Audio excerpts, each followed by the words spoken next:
Hi friends, voter I D application ಹಾಕೊಳ್ಳೋದು ತುಂಬ ಕಷ್ಟ ಅಂದ್ಕೊಂಡಿದ್ರಲ್ವಾ. ಸೊ ನಾನು ತುಂಬಾ ಈಸಿಯಾಗಿ ವೋಟರ್ ಐ ಡಿ ಅಪ್ಲಿಕೇಶನ್ ಹಾಕೋದು ಹೇಳ್ಕೊಡ್ತೀನಿ. ಮೊದಲಿಗೆ ನೀವೇನು ಮಾಡಬೇಕಂದ್ರೆ ವೋಟರ್ಸ್ ಪೋರ್ಟಲ್ನ ಓಪನ್ ಮಾಡಬೇಕಾಗುತ್ತೆ. ಒಂದು ಲಿಂಕ್ ಕೆಳಗಡೆ ಶೇರ್ ಮಾಡ್ತೀನಿ. ಮೊದಲಿಗೆ ನೀವು ಇಲ್ಲಿ ನ್ಯೂ ರಿಜಿಸ್ಟ್ರೇಷನ್ ಅಂತ ಹೇಳ್ಬಿಟ್ಟು ಸೆಲೆಕ್ಟ್ ಮಾಡಬೇಕಾಗುತ್ತೆ. ಇದರಲ್ಲಿ ಬಂದರೆ ತುಂಬಾ ಡೀಟೇಲ್ಸ್ ಇರುತ್ತೆ.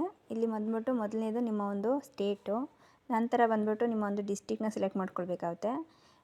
ಆ್ಯಂಡ್ ಕೆಳಗಡೆ ಬಂದ್ಬಿಟ್ಟು ನಿಮ್ಮೊಂದು ಕಾನ್ಸ್ಟಿಟ್ಯೂನ್ಸಿ ಸೆಲೆಕ್ಟ್ ಮಾಡಬೇಕಾಗುತ್ತೆ. ಅಸೆಂಬ್ಲಿ ಯಾವ್ದು ಬರುತ್ತೋ ಅದನ್ನು. ಇದು ಕೆಳಗಡೆ ಬಂದ್ಬಿಟ್ಟು ನಿಮ್ಮೊಂದು ಪಾರ್ಲಿಮೆಂಟ್ರಿ ಇದೆ. ಸೊ ಮೇಲ್ಗಡೆ ಯಾವುದಾದ್ರೂ ಒಂದು ಆಪ್ಷನಲ್ ಮೇಲ್ಗಡೆ ಇರೋದನ್ನೇ ಹಾಕ್ಬೋದು. ಸೊ ನಾನು ಒಂದು ಕಾನ್ಸ್ಟಿಟ್ಯೂನ್ಸಿ ಸೆಲೆಕ್ಟ್ ಮಾಡಿದ್ದೀನಿ. ನಂತರ ಇಲ್ಲಿ ಬಂದ್ಬಿಟ್ಟು ಕೆಳಗಡೆ ನೆಕ್ಸ್ಟ್ ಕ್ಲಿಕ್ ಮಾಡಬೇಕು. ಓಕೆ, ಇಲ್ಲಿ ಬಂದ್ಬಿಟ್ಟು ನಿಮ್ಮೊಂದು ಪರ್ಸ್ನಲ್ ಡೀಟೇಲ್ಸ್ಗಳೆಲ್ಲ ಎಂಟ್ರಿ ಮಾಡ್ಕೊಂಡು ಹೋಗಬೇಕು. ಇಲ್ಲಿ ಲೆಫ್ಟ್ ಸೈಡಲ್ಲಿ ಏನೇನಿದೆಯೋ ಆ ಡೀಟೇಲ್ಸ್ಗಳೆಲ್ಲ ಎಂಟ್ರಿ ಮಾಡಬೇಕಾಗುತ್ತೆ ನೀವು. ಸೊ ಇದರಲ್ಲಿ ಮೊದಲನೇದಾಗಿ ನಿಮ್ಮ ಒಂದು ನೇಮು ಆ್ಯಂಡ್ ಸರ್ನೇಮ್ ಇದ್ದರೆ ಸರ್ನೇಮ್ ಎಂಟರ್ ಮಾಡಿ. ಸೊ ಇಲ್ಲಿ ನಾನೊಂದು ನೇಮ್ ಎಂಟರ್ ಮಾಡ್ತಾಯಿದ್ದೀನಿ. ಅದು ಆಟೋಮೆಟಿಕ್ಕಾಗಿ ಕನ್ನಡದಲ್ಲಿ ಟ್ರಾನ್ಸ್ಲೇಟ್ ಆಗುತ್ತೆ ಕೂಡ. ಇಲ್ಲಿ ಒಂದು ಫೋಟೋ ಕೇಳ್ತಾಯಿದೆ, ಆ ಒಂದು ಫೋಟೋ ಎಂಟರ್ ಮಾಡಿ. ನಿಮ್ಮ ಒಂದು ಪಿಕ್ಚರ್ನ ಎಂಟರ್ ಮಾಡಬೇಕಾಗುತ್ತೆ.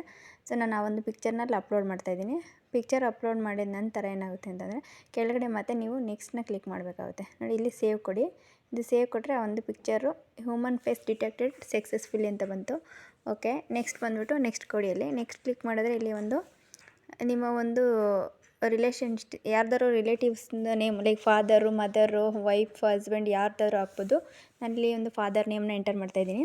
ಒಂದು ಫಾದರ್ ನೇಮ್ನ ಎಂಟರ್ ಮಾಡಬೇಕಾಗುತ್ತೆ. ಇನ್ ಕೇಸ್ ಅವ್ರಿಗೂ ಸರ್ ನೇಮ್ ಇದ್ದರೆ ಸರ್ ನೇಮ್ನ ಎಂಟರ್ ಮಾಡಬೇಕಾಗುತ್ತೆ. ನೋಡಿ, ಫಾದರ್ ನೇಮ್ ಎಂಟರ್ ಮಾಡ್ತಾಯಿದ್ದೀನಿ. ಆಟೋಮೆಟಿಕ್ಕಾಗಿ ಕೆಳಗಡೆ ಅವ್ರದ್ದೊಂದು ಕನ್ನಡದಲ್ಲಿ ಟ್ರಾನ್ಸ್ಲೇಟ್ ಆಗುತ್ತೆ. ನೆಕ್ಸ್ಟ್ ಕೊಡಿ. ನೆಕ್ಸ್ಟ್ ಕೊಟ್ಟರೆ ಇಲ್ಲಿ ಬಂದ್ಬಿಟ್ಟು ನಿಮ್ಮ ಒಂದು ಕಾಂಟ್ಯಾಕ್ಟ್ ಡೀಟೇಲ್ಸ್ ಕೇಳುತ್ತೆ. ನೋಡಿ, ಇಲ್ಲಿ ನೀವು ಕಾಂಟ್ಯಾಕ್ಟ್ ಡೀಟೇಲ್ಸ್ ಮ್ಯಾಂಡೇಟ್ರಿಯಾಗಿ ಹಾಕಲೇಬೇಕಾಗುತ್ತೆ. ಬಿಕಾಸ್ ನಿಮ್ಮ ಒಂದು ಕಾಂಟ್ಯಾಕ್ಟ್ ಡೀಟೇಲ್ಸ್ ಹಾಕೋದ್ರಿಂದ ನಿಮ್ಮ ಒಂದು ವೋಟರ್ ಐ ಡಿನ ನೀವು ಡೌನ್ಲೋಡ್ ಮಾಡ್ಕೊಳ್ಳೋದು ಅಥವಾ ಕಳೆದೋದ್ರು ಏನೇ ಆದರೂ ನಿಮಗೆ ಒಂದು ಇನ್ಫಾರ್ಮೇಷನ್ ನಿಮ್ಮ ಒಂದು ಮೊಬೈಲ್ ಮುಖಾಂತರ ಮತ್ತೆ ನೀವು ತೊಗೊಳ್ಬೋದಾಗುತ್ತೆ.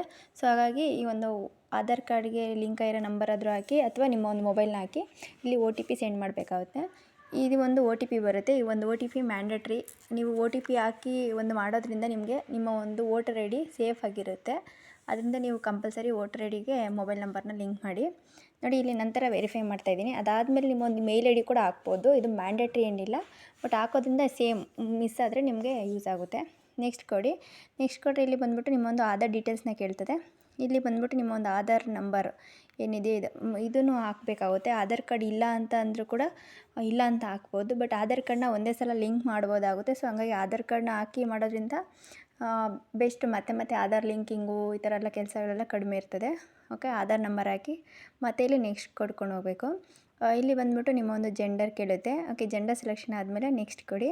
ಇಲ್ಲಿ ಮತ್ತೆ ನಿಮ್ಮ ಒಂದು ಡೇಟ್ ಆಫ್ ಬರ್ತ್ ಏನಿದೆಯೋ ಅದು ಇಲ್ಲಿ ಎಂಟರ್ ಮಾಡಬೇಕಾಗುತ್ತೆ. ಒಂದು ಡೇಟ್ ಆಫ್ ಬರ್ತ್ ಎಂಟರ್ ಮಾಡಿ. ಆ್ಯಂಡ್ ಇದಕ್ಕೇನಾಗುತ್ತೆ ಅಂದರೆ ನಿಮ್ಮ ಒಂದು ಡೇಟ್ ಆಫ್ ಬರ್ತ್ಗೆ ಪ್ರೂಫ್ನ ಕೂಡ ಅಪ್ಲೋಡ್ ಮಾಡಬೇಕಾಗುತ್ತೆ. ಸೊ ನಿಮ್ಮ ಒಂದು ಬರ್ತ್ ಸರ್ಟಿಫಿಕೇಟ್ ಇರ್ಬೋದು, ಆಧಾರ್ ಕಾರ್ಡು, DL ಯಾವ್ದು ಬೇಕಾದ್ರೂ ಹಾಕ್ಬೋದು. ನಾನಿಲ್ಲಿ ಒಂದು ಆಧಾರ್ ಕಾರ್ಡ್ನ ಅಪ್ಡೇಟ್ ಮಾಡ್ತಾಯಿದ್ದೀನಿ. ಸರಿ, ಬಿಕಾಸ್ ಆಧಾರ್ ಕಾರ್ಡಲ್ಲಾದರೆ ಕರೆಕ್ಟಾಗಿರೋ ಡೇಟ್ ಆಫ್ ಬರ್ತೇ ಇರುತ್ತೆ ಎಲ್ಲರಿಗೂ. ಓಕೆ, ಇಲ್ಲಿ ಕೆಳಗಡೆ ಇರೋವಂಥ ಒಂದು ಸೆಲೆಕ್ಟ್ ಡಾಕ್ಯುಮೆಂಟ್ ಇದೆಯಲ್ಲ, ಆ ಒಂದು ಡಾಕ್ಯುಮೆಂಟ್ನ ನೀವು ಸೆಲೆಕ್ಟ್ ಮಾಡಿಕೊಂಡು ಆ ಒಂದು ಆಧಾರ್ ಕಾರ್ಡ್ನ ಅಪ್ಲೋಡ್ ಮಾಡಬೇಕಾಗುತ್ತೆ. ನೋಡಿ, ಆಧಾರ್ ಕಾರ್ಡು ಇಲ್ಲಿ ಬಂದ್ಬಿಟ್ಟು 2 MB ಇರಬೇಕು. ನೋಡಿ, ಒಂದು ಆಧಾರ್ ಕಾರ್ಡು 2 MB ಇರಬೇಕು ಸೈಜ್ ಕೂಡ.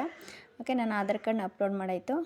ನೆಕ್ಸ್ಟ್ ಏನಾಗುತ್ತೆ ಅಂತಂದರೆ ಇಲ್ಲಿ ಒಂದು ನಿಮ್ಮೊಂದು ಪ್ರೆಸೆಂಟ್ ಅಡ್ರೆಸ್ ಡೀಟೇಲ್ಸ್, ಯಾವ ಒಂದು ಕಸ್ಟಮರ್ ಯಾರಿಗೆ ಅಪ್ಲೈ ಮಾಡ್ತಾ ಇದ್ದೀರೋ ಅವರ ಒಂದು ಅಡ್ರೆಸ್ ಕರೆಕ್ಟಾಗಿರೋಂಥ ನಿಮ್ಮ ಒಂದು ಆಧಾರ್ ಆ್ಯಸ್ ಪರ್ ಆಧಾರು ಇದಕ್ಕೂ ಕೂಡ ನೀವು ಡಾಕ್ಯುಮೆಂಟ್ನ ಅಪ್ಲೋಡ್ ಮಾಡಬೇಕಾಗುತ್ತೆ. ಸೊ ಹಾಗಾಗಿ ನಿಮ್ಮ ಒಂದು ನೀವು ಏನು ಡಾಕ್ಯುಮೆಂಟ್ನ ನೀವು ಸಬ್ಮಿಟ್ ಮಾಡ್ತಾಯಿದ್ರೋ ಅದರಲ್ಲಿರುವಂಥ ಕರೆಕ್ಟಾಗಿರೋಂಥ ಅಡ್ರೆಸ್ನ ನೀವು ಇಲ್ಲಿ ಎಂಟರ್ ಮಾಡಬೇಕಾಗುತ್ತೆ. ನೋಡಿ, ಇಲ್ಲಿ ಹೌಸ್ ನಂಬರ್ ಇದೆ ಆ್ಯಂಡ್ ಸ್ಟ್ರೀಟ್ ಇದೆ, ವಿಲೇಜು ಇದೆಲ್ಲ ಆಟೋಮೆಟಿಕ್ಕಾಗಿ ಕನ್ನಡದಲ್ಲೇ ಟ್ರಾನ್ಸ್ಲೇಟ್ ಆಗುತ್ತೆ. ಸೊ ನೀವೇನು ಅದನ್ನೇನು ಎಂಟರ್ ಮಾಡೋದು ಅವಶ್ಯಕತೆ ಇಲ್ಲ, ಓನ್ಲಿ ಇಂಗ್ಲೀಷಲ್ಲಿ ಎಂಟರ್ ಮಾಡಿದ್ರೆ ಸಾಕು. ಅದರ ಕೆಳಗಡೆ ಬಂದ್ಬಿಟ್ಟು ಪೋಸ್ಟ್ ಆಫೀಸ್ ಕೂಡ ಇದೆ. ಪೋಸ್ಟ್ ಆಫೀಸು ಮತ್ತು ಪಿನ್ ಕೋಡ್ ಇದೆ, ಮತ್ತು ನಿಮ್ಮ ಒಂದು ತಾಲೂಕು ಅಥವಾ ಮಂಡಲ್ ಇದೆ. ಇದೆಲ್ಲನೂ ನೀವೇನು ಮಾಡಬೇಕಂದ್ರೆ ಕರೆಕ್ಟಾಗಿರೋ ಡೀಟೇಲ್ಸ್ನ ಎಂಟರ್ ಮಾಡಬೇಕಾಗುತ್ತೆ. ಇದು ಮ್ಯಾಂಡೇಟ್ರಿ ಕೂಡ ಇರುತ್ತೆ. ಕರೆಕ್ಟಾಗಿ ಎಂಟರ್ ಮಾಡಿದ್ರೆ ನಿಮ್ಮ ಒಂದು ವೋಟರ್ ಐ ಡಿ ಸಬ್ಮಿಟ್ ಆಗಿ ಅದು ಅಪ್ರೂವಲ್ ಆದ ನಂತರ ನಿಮ್ಮ ಒಂದು ಕರೆಕ್ಟಾಗಿರೋ ಅಡ್ರೆಸ್ಗೆ ಅವರು ನಿಮ್ಮ ಒಂದು ಪೋಸ್ಟ್ ಮುಖಾಂತರ ಕಳಿಸ್ಕೊಡ್ತಾರೆ. ಸೊ ಹಂಗಾಗಿ ಕರೆಕ್ಟಾಗಿರೋ ಅಡ್ರೆಸ್ನ ನೀವು ಇಲ್ಲಿ ಎಂಟರ್ ಮಾಡಬೇಕಾಗುತ್ತೆ. ನೋಡಿ, ನಾನು ಪಿನ್ ಕೋಡು ಎಲ್ಲ ಕರೆಕ್ಟಾಗಿರೋ ಡೀಟೇಲ್ಸ್ನ ನಾನು ಎಂಟರ್ ಮಾಡ್ತಾಯಿದ್ದೀನಿ. ನಂತರ ಇಲ್ಲಿ ನೀವೊಂದು ಮಂಡಲ, ನಿಮ್ಮದು ಒಂದು ಯಾವ ಒಂದು ತಹಸೀಲ್ದಾರ್ ಮಂಡಲ್ ಬರ್ತೈತೋ ಅದು ತಾಲೂಕು ಅದನ್ನು ಹಾಕಬೇಕಾಗುತ್ತೆ. ಅಥವಾ ರೂರಲ್ಲೋ ಹಳ್ಳಿ ಎಲ್ಲಿದ್ದರೂ ಹಾಕ್ಬೋದು. ನಂತರ ನಿಮ್ದೇನಾಗುತ್ತೆ ಅಂದರೆ ಇಲ್ಲಿ ಒಂದು ಡಿಸ್ಟಿಕ್ ಇದೆಯಲ್ಲ, ಡಿಸ್ಟಿಕ್ನ ಸೆಲೆಕ್ಟ್ ಮಾಡಿ. ಡಿಸ್ಟಿಕ್ ಸೆಲೆಕ್ಷನ್ ಮಾಡಾದಮೇಲೆ ಇಲ್ಲಿ ಕೂಡ ನಿಮಗೆ ಹೇಳಿದ್ನಲ್ಲ ಸೆಲ್ಫ್ ಅಟೆಸ್ಟೆಡ್ ಆಗಿರೋಂಥ ಒಂದು ಡಾಕ್ಯುಮೆಂಟ್ನ ಅಪ್ಲೋಡ್ ಮಾಡಬೇಕಾಗುತ್ತೆ. ನಿಮ್ಮ ಒಂದು ಅಡ್ರೆಸ್ ಪ್ರೂಫ್ಗೆ ಏನು ಪ್ರೂಫ್ ಕೊಡ್ತೀರೋ ಅದಕ್ಕೆ. ನಾನು ಇದಕ್ಕೂ ಆಧಾರ್ ಕಾರ್ಡ್ನೇ ಕೊಡ್ತಾಯಿದ್ದೀನಿ. ನೋಡಿ, ಇಲ್ಲಿ ಫೈಲ್ನ ಅಪ್ಲೋಡ್ ಮಾಡ್ತೀನಿ. ಆಧಾರ್ ಆಧಾರ್ ಕಾರ್ಡು ಸಮೇತ ಇಲ್ಲಿ ಕೂಡ ಅಷ್ಟೇ 2 MB ಒಳಗಡೆನೇ ಇರಬೇಕು. ನಂತರ ಇಲ್ಲಿ ಏನಾಗುತ್ತೆ ಅಂದರೆ ನಿಮ್ದು ಏನಾದ್ರು ರಾಂಗ್ ಆಗಿದ್ದರೂ ಕೂಡ ನೀವು ಇಲ್ಲಿ ಕನ್ನಡದಲ್ಲಿ ಕೂಡ ಟ್ರಾನ್ಸ್ಲೇಟ್ ಮಾಡ್ಬೋದು. ಸೊ ಇದ್ರಲ್ಲಿ ಆಲ್ಮೋಸ್ಟ್ ಎಲ್ಲ ಕರೆಕ್ಟಾಗಿ ಬರೋದ್ರಿಂದ ಏನು ಬೇಕಾಗೋದಿಲ್ಲ. ನೆಕ್ಸ್ಟ್ ಕೊಡಿ, ಇಲ್ಲಿ ಬಂದುಬಿಟ್ಟು ನಿಮ್ಮದು ಡಿಸಬಿಲಿಟಿ, ಲೈಕ್ ಏನಾದರೂ ಪ್ರಾಬ್ಲಮ್ ಇದು ಡಿಸಬಿಲಿಟಿ ಇರ್ತಾರಲ್ಲ ಅಂಥವ್ರದ್ದು ಆ ಒಂದು ಡಿಸಬಿಲಿಟಿ ಸೆಲೆಕ್ಟ್ ಮಾಡ್ಕೊಳ್ಬೋದು. ಆ್ಯಂಡ್ ಅದಕ್ಕೆ ಆದಂಥ ಒಂದು ಸರ್ಟಿಫಿಕೇಟ್ ಬಂದಿರ್ತಾರೆ ಅದನ್ನು ಎಂಟರ್ ಮಾಡಬೇಕಾಗುತ್ತೆ. ನಂತರ ಇಲ್ಲಿ ಬಂದುಬಿಟ್ಟು ಇದೊಂದು ಫ್ಯಾಮಿಲಿ ಮೆಂಬರ್ದು ಯಾರ್ದಾದ್ರೂ ಅಕ್ಕಪಕ್ಕ ಮನೆಯವ್ರದ್ದು ಅಥವಾ ಫ್ಯಾಮಿಲಿಯವ್ರದ್ದು ಆಲ್ರೆಡಿ ವೋಟರ್ ಐ ಡಿ ಇದ್ದರೆ ಅವರ ಒಂದು voter I D name and ಅವ್ರದ್ದು ಒಂದು ರಿಲೇಷನ್ಶಿಪ್ಪು ಮತ್ತು ಅವ್ರದ್ದು ಒಂದು ವೋಟರ್ ಐ ಡಿ ನಂಬರ್ನ ಇಲ್ಲಿ ನೀವು ಎಂಟರ್ ಮಾಡಬೇಕಾಗುತ್ತೆ. ಅದರಿಂದ ನಿಮ್ಮ ಒಂದು ವೋಟರ್ ಐ ಡಿ ಜನ್ರೇಟ್ ಆದಮೇಲೆ ಇವರ ಮಧ್ಯದಲ್ಲಿ ಅಕ್ಕಪಕ್ಕದಲ್ಲಿ ನಿಮ್ಮ ಒಂದು ವೋಟರ್ ಐ ಡಿ ಬರೋ ಚಾನ್ಸಸ್ ಇರುತ್ತೆ. ಸೊ ಹಾಗಾಗಿ ನೀವು ನಿಮ್ಮ ಗೊತ್ತಿರೋರ್ದು ಅಥವಾ ನಿಮ್ಮ ಫ್ಯಾಮಿಲಿಯವ್ರದ್ದು ಯಾರ್ದಾರು ವೋಟರ್ ಐ ಡಿ ನಂಬರ್ ಗೊತ್ತಿರೋ ಕೂಡ ನೀವು ಇಲ್ಲಿ ಎಂಟರ್ ಮಾಡ್ಬೋದು. ಸೊ ನನಗೆ ಇದೇನು ಬೇಕಾಗಿಲ್ಲ, ನನಗೆ ಎಲ್ಲಿ ಬಂದರೂ ಓಕೆ, ಇಶ್ಯೂ ಇಲ್ಲ. ಸೊ ಹಾಗಾಗಿ ನಾನು ನೆಕ್ಸ್ಟ್ ಕೊಡ್ತಾಯಿದ್ದೀನಿ. ನಂತರ ಇಲ್ಲಿ ಏನಾಗುತ್ತೆ ಅಂದರೆ ಲಾಸ್ಟಲ್ಲಿ ನಿಮ್ಮದು ಇದು ಫೈನಲ್ಲು ಅಪ್ಲಿಕೇಶನಲ್ಲಿ ಫೈನಲ್ಲು ಡಿಕ್ಲೇರೇಷನು. ನೀವೇನು ಇಲ್ಲಿವರೆಗೂ ಮಾಡಿದ್ರೋ ಅದಕ್ಕೆ ಒಂದು ಡಿಕ್ಲೇರೇಷನ್ ಅಂತ ಹೇಳ್ಬಿಟ್ಟು ಈ ಒಂದು ಫೈನಲ್ ಕಾಲಮಲ್ಲಿದೆ. ಈ ಒಂದು ಡಿಕ್ಲೇರೇಷನ್ಗೆ ಬಂದಾಗ ನೀವೇನಾಗುತ್ತೆ ಅಂತಂದರೆ ಇದನ್ನು ನೀವೇ ಮಾಡ್ತಾ ಇರೋದ್ರಿಂದ ಸೊ ನಾನು ಇಲ್ಲಿ ಕೆಳಗಡೆ ಏನು ಮಾಡ್ತೇನೆ, ನಿಮ್ಮ ಒಂದು ಡೀಟೇಲ್ಸ್ನ ಕೆಲವೊಂದು ಡೀಟೇಲ್ಸ್ನಲ್ಲಿ ಕೇಳ್ತಾರೆ ಮತ್ತು ಆ ಒಂದು ಡೀಟೇಲ್ಸ್ನ ನೀವು ಇಲ್ಲಿ ಎಂಟರ್ ಮಾಡಬೇಕಾಗುತ್ತೆ. ನೋಡಿ ಇಲ್ಲಿ ಬಂದ್ಬಿಟ್ಟು ನನ್ನ ಒಂದು ವಿಲೇಜ್ ಮತ್ತು ಟೌನು ಈ ಒಂದು ನೇಮ್ನ ಕೇಳ್ತಾ ಇದ್ದಾರೆ. ಈ ಒಂದು ವಿಲೇಜ್ ನೇಮ್ನ ನಾನು ಇಲ್ಲಿ ಸೆಲೆಕ್ಟ್ ಮಾಡ್ತಾಯಿದ್ದೀನಿ. ನಂತರ ಪಕ್ಕದಲ್ಲಿರುವಂಥ ಸ್ಟೇಟು, ಆ ಒಂದು ಸ್ಟೇಟ್ನ ಕೂಡ ಹಾಕಬೇಕಾಗುತ್ತೆ ನೀವು, ಯಾವ ಒಂದು ಸ್ಟೇಟ್ ಬರುತ್ತೆ ಅಂತ ಹೇಳ್ಬಿಟ್ಟು. ನಂತರ ಪಕ್ಕದಲ್ಲಿರುವಂಥ ಒಂದು ಡಿಸ್ಟಿಕ್ ಸೆಲೆಕ್ಷನ್ನು, ಇದೆಲ್ಲ ಆಟೋಮೆಟಿಕ್ಕಾಗಿ ಇರ್ತದೆ, ನೀವು ಸೆಲೆಕ್ಟ್ ಮಾಡ್ಕೊಳ್ಬೇಕಾಗುತ್ತೆ. ಇದೆಲ್ಲ ಸೆಲೆಕ್ಟ್ ಆದಮೇಲೆ ನೀವು ಈ ಒಂದು ಏರಿಯಾದಲ್ಲಿ ಎಷ್ಟು ವರ್ಷದಿಂದ ಇದ್ದೀರಾ ಅಂತೇಳ್ಬಿಟ್ಟು ಇದು ಹಾಕಬೇಕಾಗುತ್ತೆ.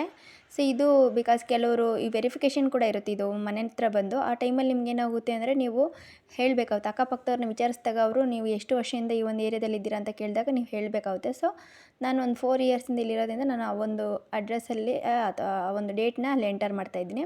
ನೆಕ್ಸ್ಟ್ ಇಲ್ಲಿ ಬಂದುಬಿಟ್ಟು ಪ್ಲೇಸ್, ನಿಮ್ಮ ಒಂದು ಫೈನಲ್ ಪ್ಲೇಸ್ನ ಎಂಟರ್ ಮಾಡಬೇಕಾಗುತ್ತೆ. ನೋಡಿ ಆ ಪ್ಲೇಸ್ ಹಾಕ್ತೀನಿ ಆ್ಯಂಡ್ ಡೇಟು ಯಾವ ದಿನ ಎಂಟರ್ ಮಾಡಿರ್ತೀರೋ ಆ ಒಂದು ಡೇಟ್ ಬಂದಿರುತ್ತೆ.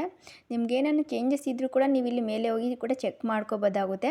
ಏನೂ ಇಲ್ಲ ಅಂದರೂ ಕೂಡ ನೀವು ನೆಕ್ಸ್ಟ್ ಕೊಟ್ಟು ಇಲ್ಲಿ ಏನಾಗುತ್ತೆ ಅಂತಂದರೆ ನಿಮ್ಮ ಒಂದು ಕೆಳಗಡೆ ಇನ್ನೊಂದು ಕ್ಯಾಪ್ಚಾ ಇರುತ್ತೆ ಫೈನಲ್ ಸಬ್ಮಿಷನ್ಗೆ. ಇದು ಕ್ಯಾಪ್ಚಾನ ಎಂಟರ್ ಮಾಡಿಬಿಟ್ಟು ನೀವು ಪ್ರಿವ್ಯೂ ಆ್ಯಂಡ್ ಸಬ್ಮಿಟ್ ಅಂತ ಏನು ಕೆಳಗಡೆ ಬಟನ್ ಇದೆಯೋ ಅದನ್ನು ನೀವು ಕ್ಲಿಕ್ ಮಾಡಬೇಕಾಗುತ್ತೆ. ಈ ಒಂದು ಪ್ರಿವ್ಯೂ ಮಾಡಿದಾಗ ನಿಮ್ಮ ಒಂದು ಅಕ್ನಾಲೇಜ್ಮೆಂಟು ಎಲ್ಲ ಅಂದರೆ ನೀವೇನೇನು ಎಂಟರ್ ಮಾಡಿದ್ರೆ ಅದು ಕಂಪ್ಲೀಟು ಡೀಟೇಲ್ಸ್ನ ತೋರಿಸುತ್ತೆ. ಅದರಲ್ಲಿ ಏನಾನ ತಪ್ಪಿತ್ತು ರಾಂಗ್ ಆಗಿದ್ದರೂ ಕೂಡ ನೀವು ಇಲ್ಲಿ ಚೇಂಜಸ್ ಮಾಡ್ಬೋದು.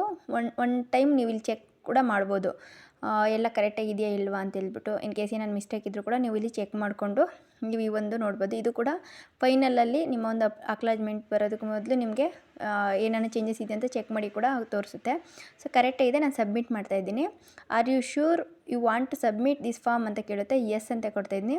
ನೋಡಿ ಫ್ರೆಂಡ್ಸ್, ಇಲ್ಲಿ ಬಂದಿದೆಯಲ್ಲ ಆ ಒಂದು ರೆಫರೆನ್ಸ್ ನಂಬರು, ಇದು ನಿಮಗೆ ಮೆಸೇಜ್ ಕೂಡ ಬರುತ್ತೆ ನಿಮ್ಮ ಮೊಬೈಲ್ಗೆ. ಆ್ಯಂಡ್ ಅಕ್ನಾಲೇಜ್ಮೆಂಟ್ನ ಕೂಡ ನೀವು ಡೌನ್ಲೋಡ್ ಮಾಡ್ಕೊಳ್ಬೋದು. ಈ ಒಂದು ಅಕ್ನಾಲೇಜ್ಮೆಂಟ್ನ ಡೌನ್ಲೋಡ್ ಮಾಡಿ ಇಟ್ಕೊಂಡು ನೀವು ಯಾವಾಗ ಬೇಕಾದರೂ ನೀವು ಚೆಕ್ ಮಾಡ್ಕೋಬೋದು. ಈ ಒಂದು ಅಕ್ನಾಲೇಜ್ಮೆಂಟಲ್ಲಿರೋವಂಥ ಒಂದು ಅಕ್ನಾಲೇಜ್ಮೆಂಟ್ ನಂಬರ್ನ ನೀವು ಕಾಪಿ ಮಾಡಿ ಇಟ್ಕೊಂಡು ನೀವು ಒಂದು ಟ್ರ್ಯಾಕ್ ಮಾಡ್ಬೋದಾಗುತ್ತೆ. ನಿಮ್ಮ ಒಂದು ವೋಟರ್ ಐ ಡಿ ಅಪ್ಲಿಕೇಶನ್ ಹಾಕಿದ್ದೀರಲ್ಲ, ನಂತರ ಏನಾಯಿತು ಏನು ಅಂತೇಳ್ಬಿಟ್ಟು ನೀವು ಈಸಿಯಾಗಿ ಇಲ್ಲೇ ತಿಳ್ಕೊಬೋದು. ಅದನ್ನು ಕೂಡ ಈ ಒಂದು ನಾರ್ಮಲಾಗಿರುವಂಥ ಈ ಒಂದು ಹೋಮ್ ಪೇಜ್ಗೆ ಹೋಗಿ ಇಲ್ಲಿ ಟ್ರ್ಯಾಕ್ ಅಪ್ಲಿಕೇಶನ್ ಸ್ಟೇಟಸ್ ಅಂತ ಇದೆ ನೋಡಿ. ಇಲ್ಲಿ ಬಂದುಬಿಟ್ಟು ಈ ರೈಟ್ ಸೈಡಲ್ಲಿ ಆ ಟ್ರ್ಯಾಕ್ ಅಪ್ಲಿಕೇಶನ್ ಸ್ಟೇಟಸ್ ಇದೆ, ಅಲ್ಲಿ ಹೋಗ್ಬಿಟ್ಟು ನಿಮ್ಮ ಒಂದು ಅಪ್ಲಿಕೇಶನ್ ಸ್ಟೇಟಸ್ನ ನೀವು ತಿಳ್ಕೊಬೋದು.